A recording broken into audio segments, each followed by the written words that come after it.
पतझड़ का मौसम था। पेड़ों से पत्ते इस तरह गिर रहे थे जैसे कोई चुपके चुपके जमीन पर कदम रख रहा हो। और उसी बाग में हर रोज एक छोटी लड़की आती थी। लेकिन एक दिन उसे एहसास हुआ कि वो वहाँ अकेली नहीं है। सवाल ये है, उसके पीछे कौन चलता था?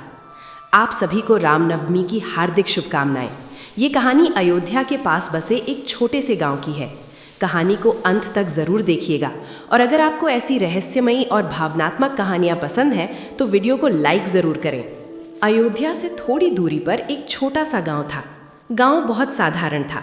कच्चे घर, मिट्टी की गलियाँ, बैलगाड़ी, खेत और गांव के बाहर एक बहुत बड़ा आम का बाग।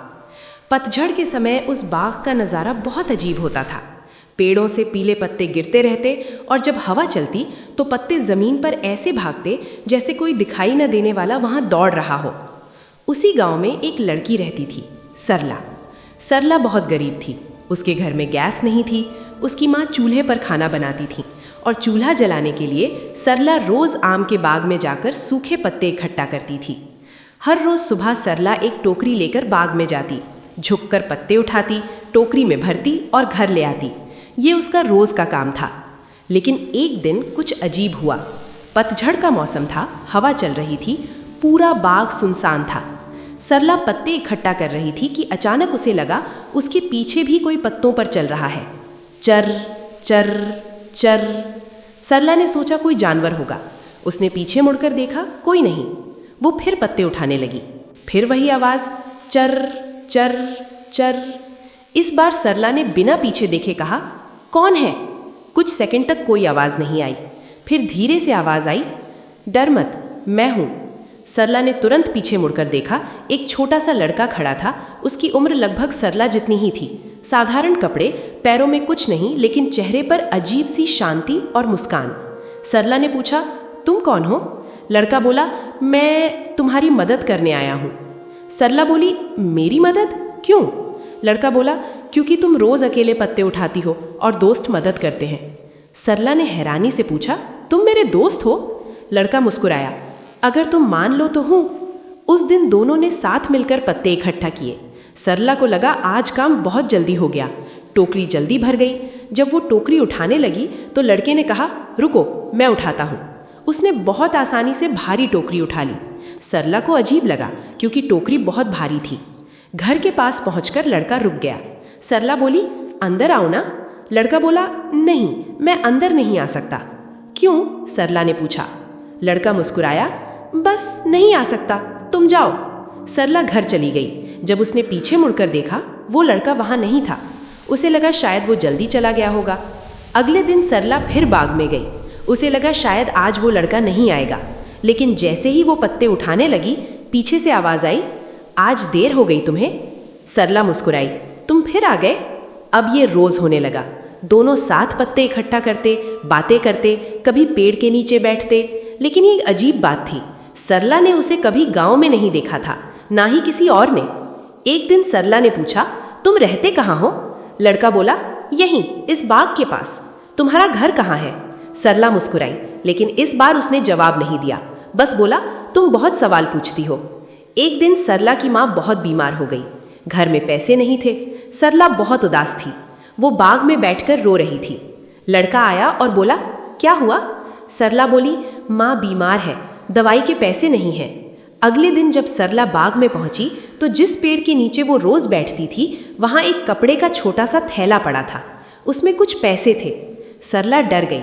उसने लड़के से कहा, ये पैसे किसके हैं? लड़का बोला, शायद भगवान ने भेजे हैं। सरला बोली, भगवान हमें पैसे क्यों देंगे? लड़का मुस्कुराया, क्योंकि तुम रोज़ उनके लिए पत्ते इकट्ठा करती हो। सरला बोली, मैं तो अपने घर के लिए पत्ते इकट्ठा करती हूँ। लड़का बोला, लेकिन जिन पत्तों से तुम्हारे घर का चूल्हा जलता है, उसी धुएं से मंदिर की आरती भी होती है। तुम्हें पता भी नहीं तुम क्या काम कर रही हो। सरला उसकी बात समझ नहीं पाई, लेकिन उसे उस लड़के की बातें बहुत अलग लगती थीं, जैसे वो कोई साधारण लड़का नहीं है। धीरे धीरे रामनवमी का समय पास आने लगा। गांव का मंदिर सजने लगा। एक दिन सरला उस लड़के को मंदिर के पास ले गई। सरला ने मूर्ति की तरफ इशारा करके कहा, ये राम जी हैं, मैं रोज़ इनसे बात करती हूँ, ये मेरे दोस्त हैं। मूर्ति को देखकर लड़का मुस्कुराया और बोला, अगर ये तुम्हारे दोस्त हैं तो मैं कौन हूँ? सरला हंस पड़ी। तुम भी मेरे दोस्त हो। लड़का बस मुस्कुराता रहा, लेकिन इस बार उसकी आंखों में कुछ अलग था, जैसे वो सरला को कुछ बताना चाहता हो लेकिन बता नहीं रहा। रामनवमी से एक दिन पहले लड़के ने कहा, सरला कल रामनवमी है ना? सरला बोली, हाँ। लड़का बोला, कल मैं तुम्हें एक सच बताऊंगा, लेकिन डरना मत। सरला ने पूछा, कैसा सच? लड़का मुस्कुराया और बोला, कल पतझड़ के समय जब पत्ते गिरेंगे तुम बाग में आना, मैं वहीं मिलूंगा। और इतना कहकर वो चला गया। सरला उसे जाते हुए देखती रही, लेकिन उस दिन पहली बार जब वो पत्तों पर चला तो आवाज़ नहीं आई। चर चर चर की आवाज़ बिल्कुल नहीं आई। सरला डर गई। और यहीं से शुरू होता है असली रहस्य। रामनवमी का दिन, पतझड़ का वही आम का बाग। सरला वहाँ पहुँची, लेकिन इस बार बाग वैसा नहीं था जैसा रोज़ होता था। ऐसा लग रहा था जैसे कोई उसका इंतज़ार कर रहा हो, लेकिन कौन? रामनवमी की सुबह थी। पूरे गांव में भजन, ढोल, मंदिर की घंटियां, लोगों की भीड़, हर तरफ उत्सव का माहौल था। लेकिन सरला का मन मंदिर में नहीं था। उसे उस लड़के की बात याद थी, कल मैं तुम्हें एक सच बताऊंगा। दोपहर का समय था, हल्की हवा चल रही थी, पेड़ों से पत्ते गिर रहे थे। सरला अपनी टोकरी लेकर आम के बाग में पहुंची, लेकिन आज बाग में अजीब सी शांति थी। न पक्षियों की आवाज़, न लोगों की आवाज़, सिर्फ हवा और गिरते हुए पत्ते। सरला ने धीरे से आवाज़ लगाई, तुम कहाँ हो? मैं आ गई। कुछ देर तक कोई जवाब नहीं आया। फिर अचानक चर चर चर, लेकिन इस बार आवाज़ सामने से आ रही थी। सरला ने देखा वही लड़का पेड़ के नीचे खड़ा था, लेकिन आज वो अलग लग रहा था।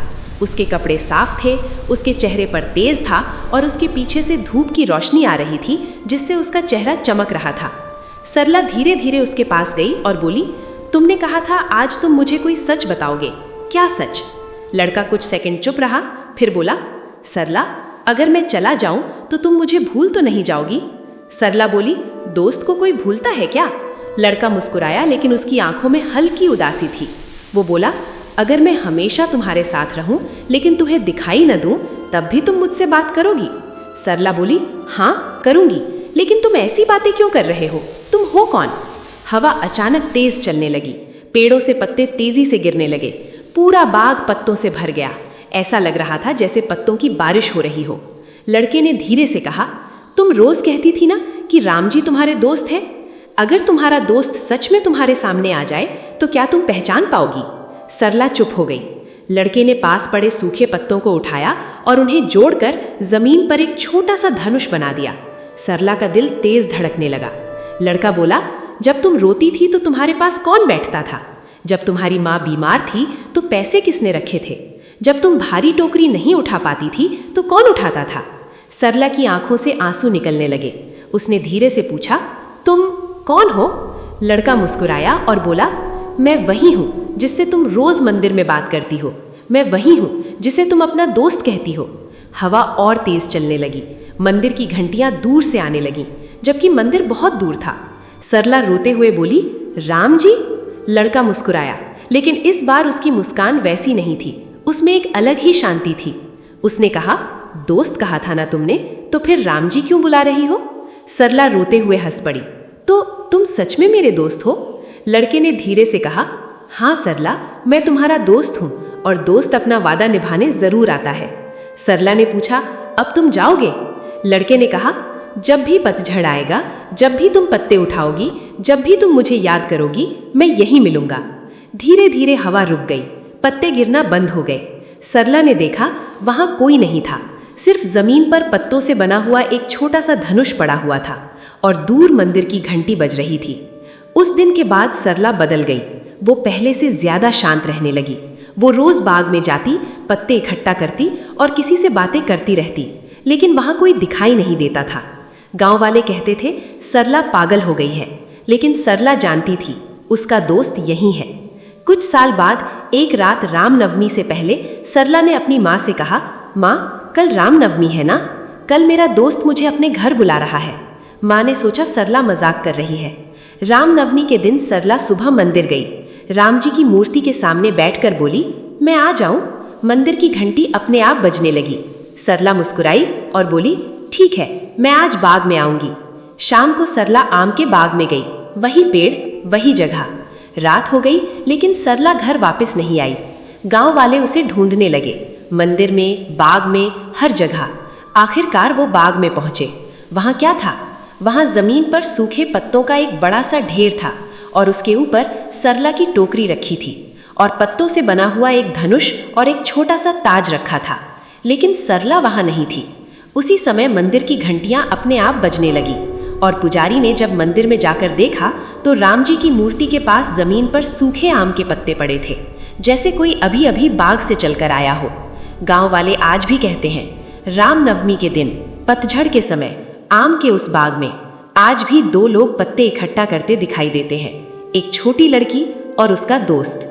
अगर आपको ये कहानी अच्छी लगी हो तो वीडियो को लाइक करें, शेयर करें, चैनल को सब्सक्राइब करें और कमेंट में ज़रूर लिखें जय श्री राम।